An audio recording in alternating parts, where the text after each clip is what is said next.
Hey Siri, what's on my calendar for today? Today, you have the 5EP podcast. Would you like to keep it on your calendar? 5 AP? Yeah!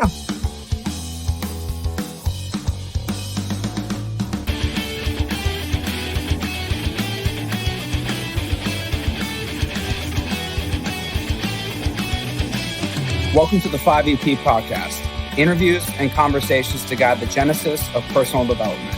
Mental, physical, emotional, spiritual, and social. The 5 pillars of living a 5 exclamation point life. On now with your host, Alex Petrowski. I want to touch on meditation for a real little bit. I've talked to a few people on that topic, a Buddhist monk and a yogi. And the funny thing about it is you'll hear when you read an article or or listen to a podcast that you need to be in a certain pose when you meditate, you need to do it for a certain amount of time.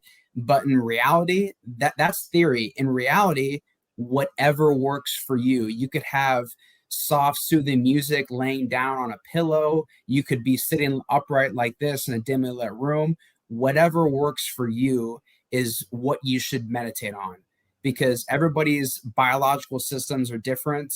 The roots, our root systems are very much similar, but as we age and go into different environments, those environments create who we are. They activate certain aspects of our genes. So with that, we're all subliminally different, and whatever fits our way of meditating is what we should be doing. And with that, I would love for you to give some tips and tricks on public speaking, because I know that is a major fear of many people. It is, yeah, it is. And I guess I felt that fear in the beginning. I excuse me. I remember it more as a discomfort more than anything else. But I think that came from a lack of confidence in my own self versus, oh my gosh, all these people are staring at me, or I hate the sound of my voice, or we all have our different fears and things that go through us. But the way that I had to find the strength, and almost just as important, the calmness to do what you're doing. I think it makes no sense, but I'm a huge Navy SEAL person. And the reason is I look at these people, I'm like, I could never do what you do. I couldn't make it through the training, couldn't go off and do what you are, the most highly trained, highly skilled, incredible fighting force in the world. And so I'm always caught up in what they have to say and their mindset. And what always strikes me is how calm they are, how confident yet not arrogant. They're just who they are, and they know who they are. And they have a famous saying within their group, and it's, don't run to your death. Now, when you think about the Navy SEALs and what they'd have to do, you would think they're going bang, bang, bang, bang, right? Quick. And no, they're going step by step, methodically, with their training, with their practice, with their meditation probably beforehand. And I think all the way down to public speaking, that's what's helped me. Because I can get really amped up. There's like the first time I came and spoke for you, I was like, man, I'm at Barrett Honors College, right? I'm going crazy. And I remember getting there and then meeting some people. And right before I went to talk, I had to be like, Jason, slow down, or else you're going to get in there and you're going to talk 100 miles an hour and you're going to miss words and you're going to skip slides and you're going to do all this stuff. So it's very important to find your center of balance and calmness. And then when you do, it's kind of like holding a compass. If you hold a compass, no matter what direction you're facing, what does it do? It goes to the true north. And we all have a true north as well. I know what mine is. I know how to get the dial to go to it.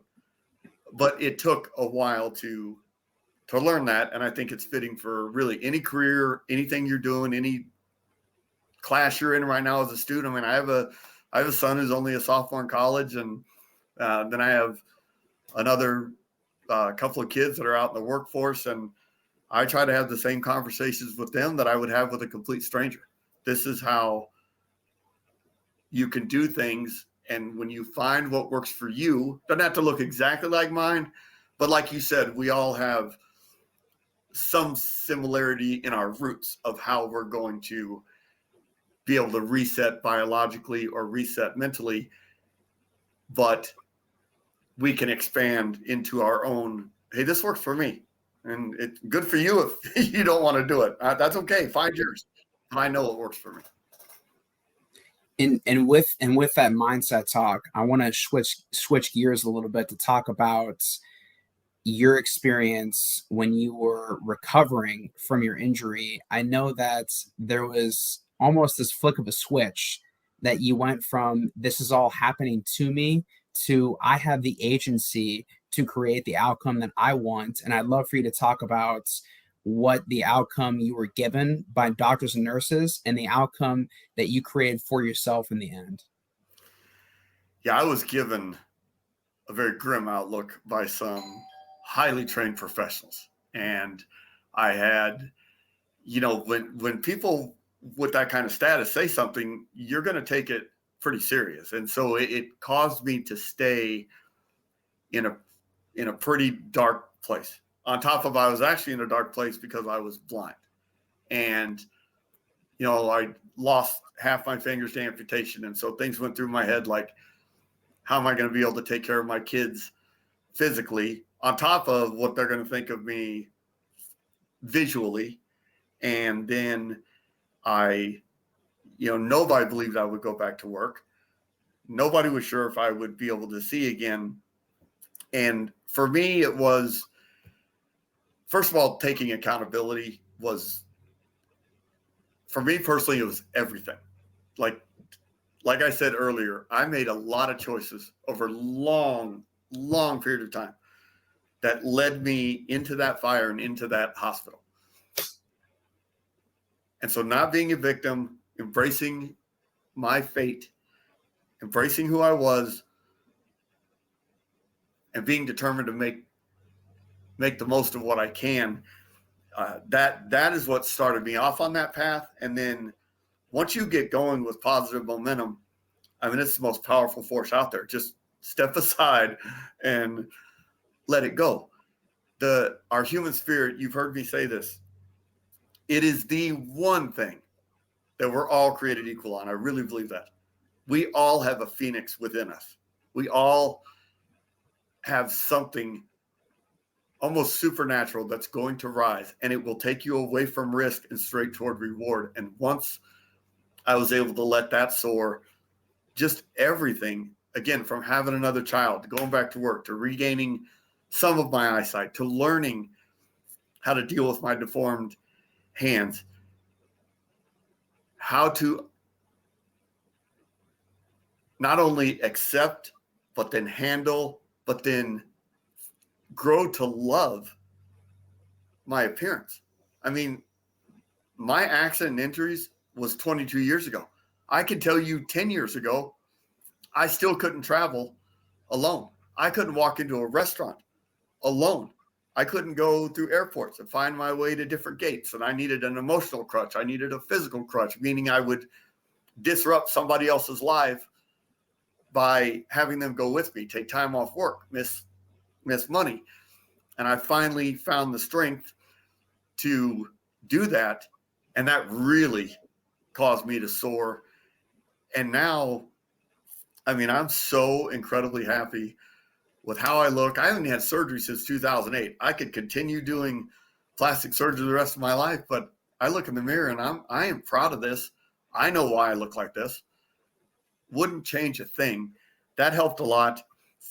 I have relearned everything physically. I'm in the best shape of my life at 50 years old. I've never felt better physically, mentally, or emotionally than I do right now.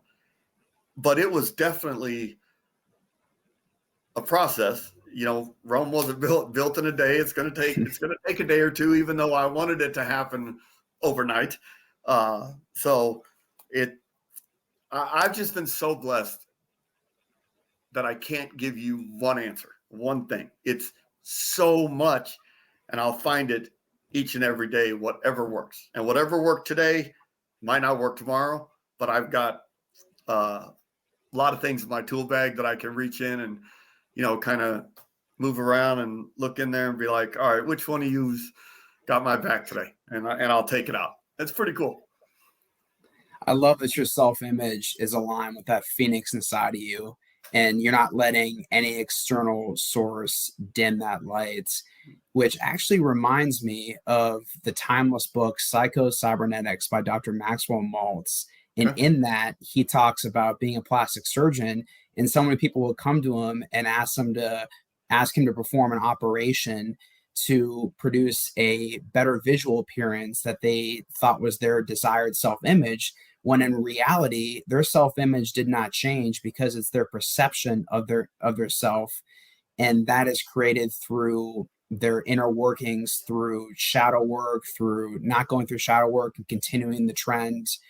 And I'd love for you to talk about the masks that people put up these days and how to really navigate the rude awakening eventually in their lives that they're going to have, where they're not going to look like the mask that they put on.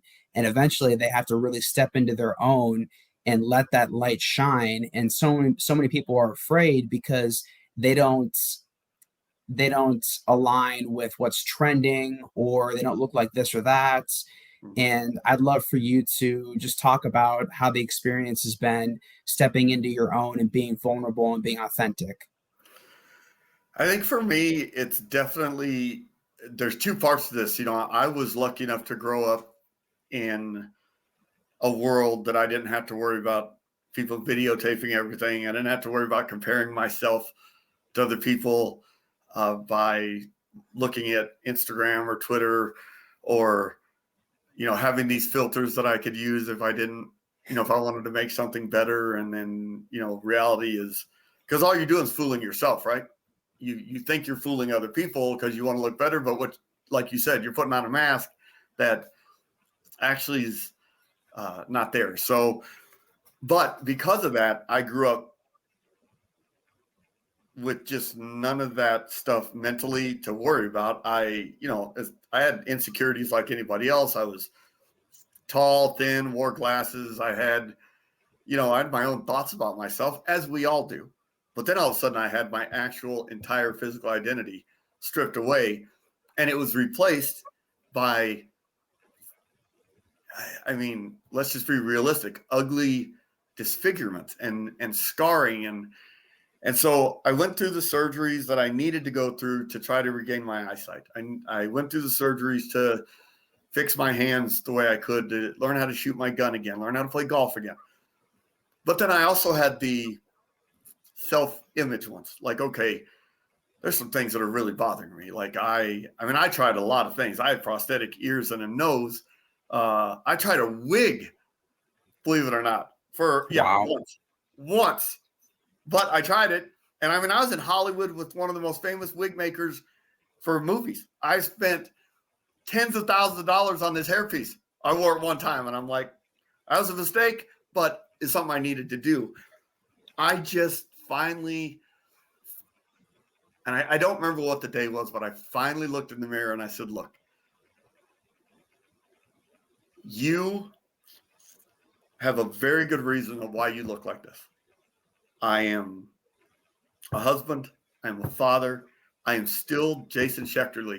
That cannot be taken away from me. And Sir Anthony Hopkins, a great actor, I love his quote that says, I don't worry about what other people think of me. I am who I am. I do what I do.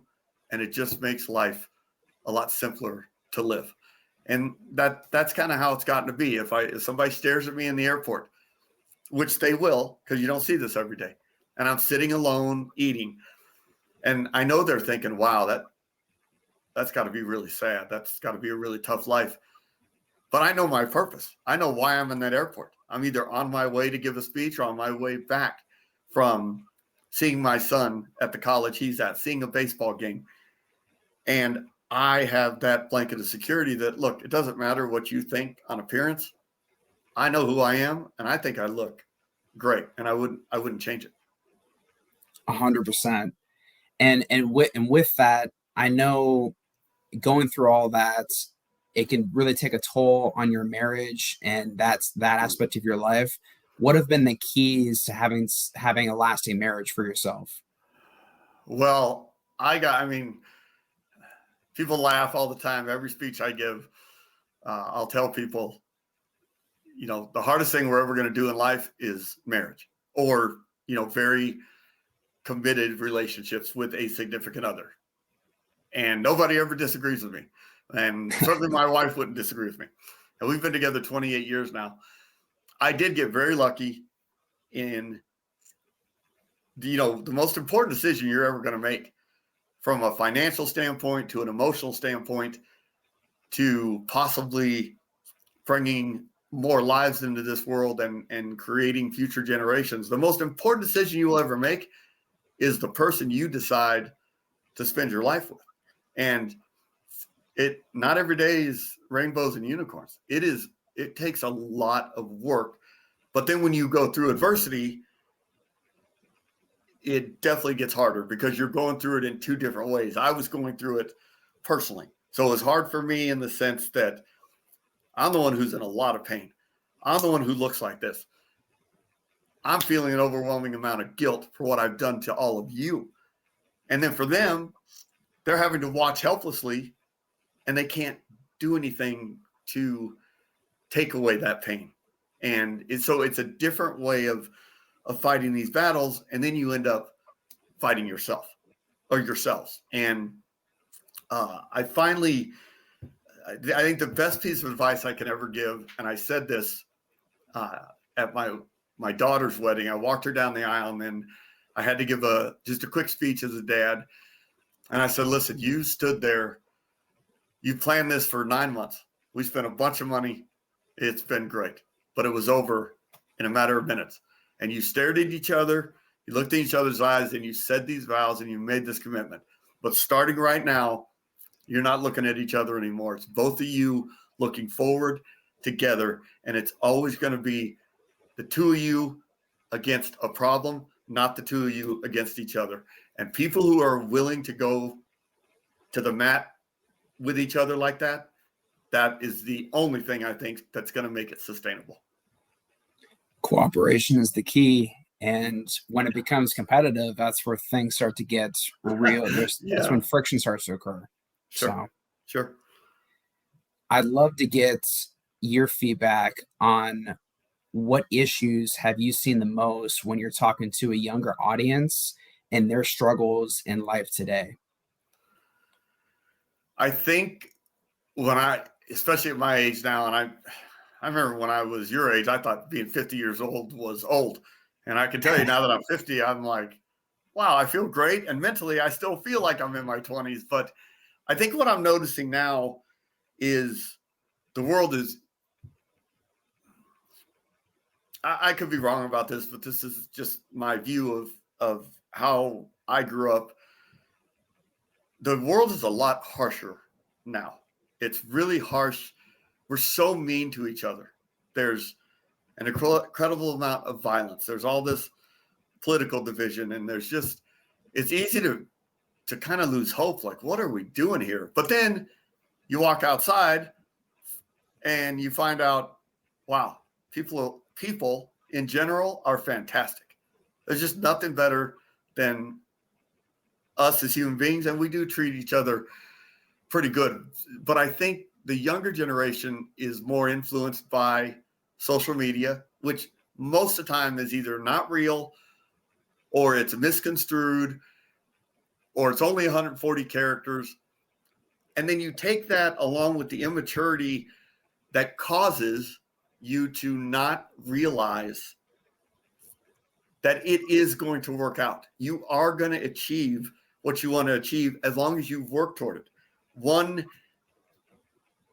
bad educator who wasn't really good at teaching the material and you didn't learn a lot does not throw you so far off path that you can't get back on it. One, your parents going through a divorce, having a sibling that might not be doing as good as you. And like you just said, there comes friction.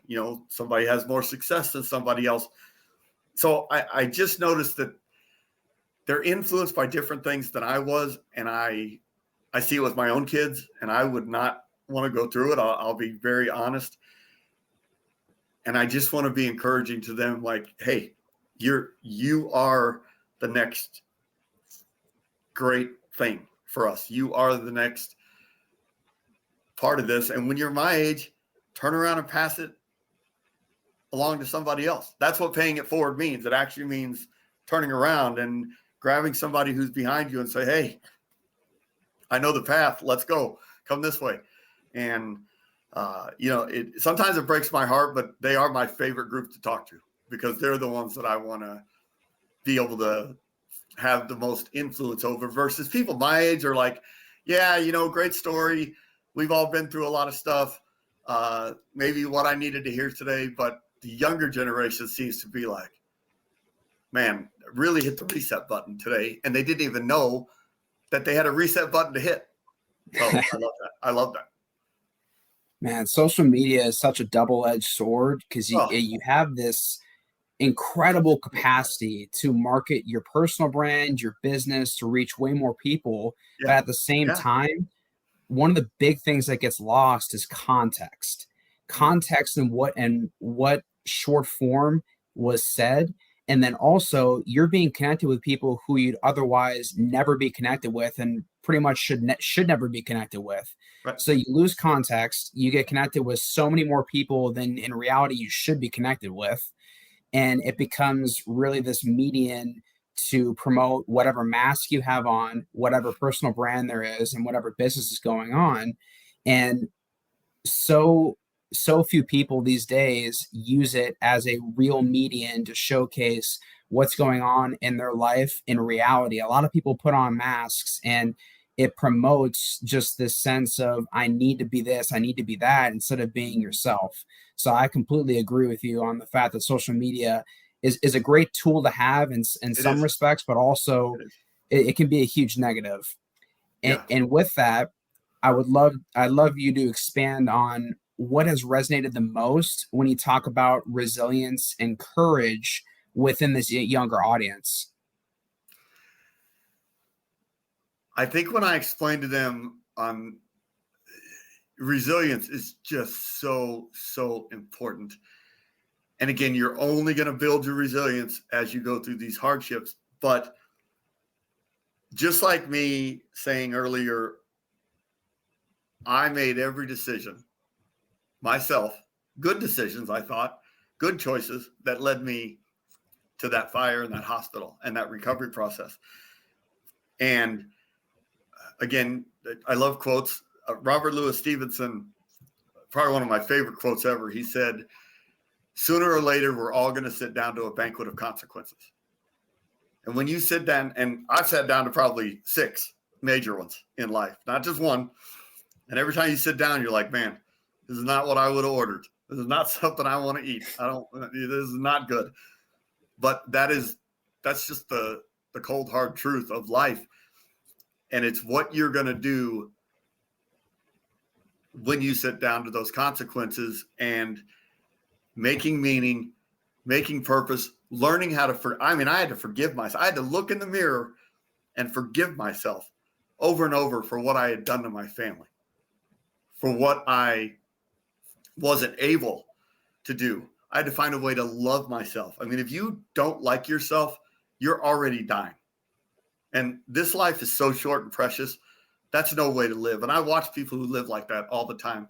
But if you love yourself, then you're living every day. You might not necessarily feel it in that context, those words, but you are absolutely living every day. So that is where resilience comes in, is finding a way to have meaning and purpose in your life. And it doesn't have to be somebody else's. I don't want to be Bill Gates and have created the greatest computer system ever. I do not want to be the president of the United States. I do not want to be a brain surgeon. I do not want to be an astronaut. There's so many things I don't want to be. You know what I want to be? I want to be a public speaker, the best one I can be. And I want to be Jason.